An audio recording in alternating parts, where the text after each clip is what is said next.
Hello everyone, I am a student from Haluola University, Faculty of Economics and Business, Department of Management. I made this video to fulfill the assessment of the Maritime and Rural Industrial Management course with the lecturer Mrs. Dr. Elianti Agus Nokodampit, SA MSE. Also, let me introduce myself.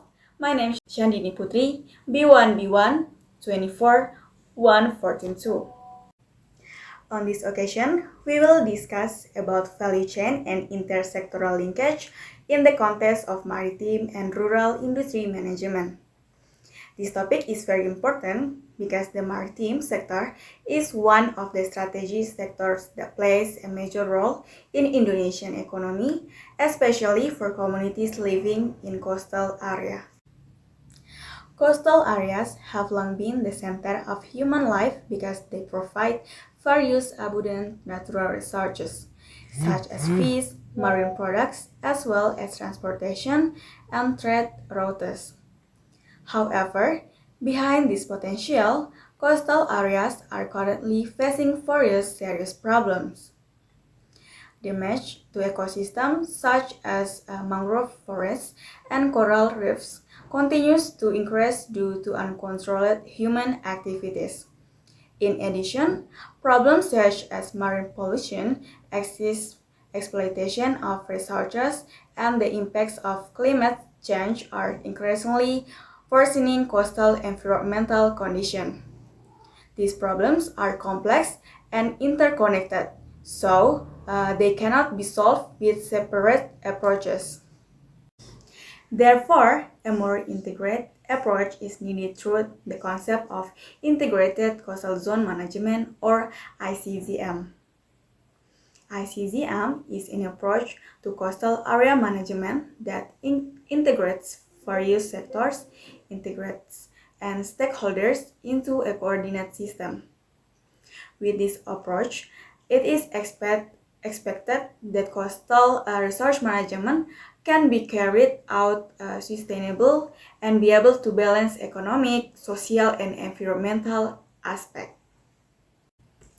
Next, we discuss the concept of value chain. Value chain is a series of activities carried out starting from the production process until the product reaches the final consumer. In the maritime sector, the value chain begins with fish catching by fishermen, then continues with processing, distribution, and marketing to consumer. Each stage in the value chain has an important role in creating added value. If one stage doesn't run properly, then the quality and economic value of the product will also decrease.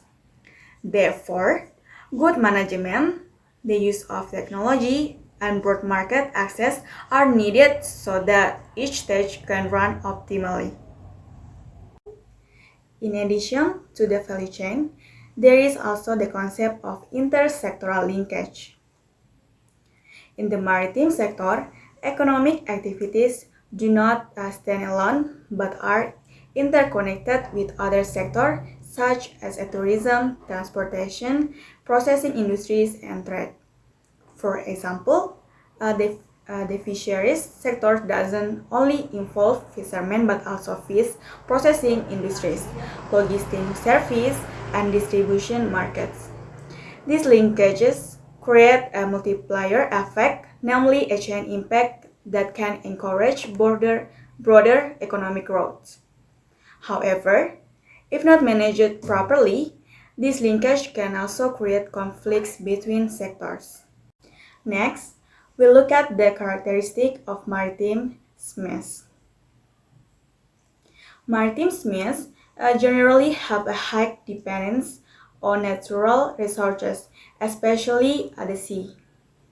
In addition, most businesses are small-scale with a limitation in capital, technology, and market access.